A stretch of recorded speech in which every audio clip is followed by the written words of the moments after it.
Reconditioned heads for Gravner Mark 6 oil mist detector. For testing, the heads are connected to the unit, and then we simulate the oil mist with smoke detector spray sprayed on the head's path. Apart from hearing the alarm, we can also see the relevant indicator lights on both the head and the unit, as well as a message on the screen.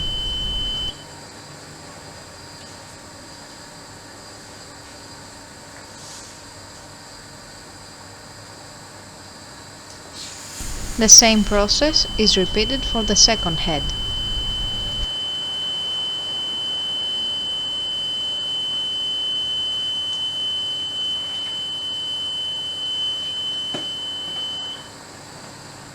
We can now see that both detector heads are operating successfully and are ready to be delivered to the customer.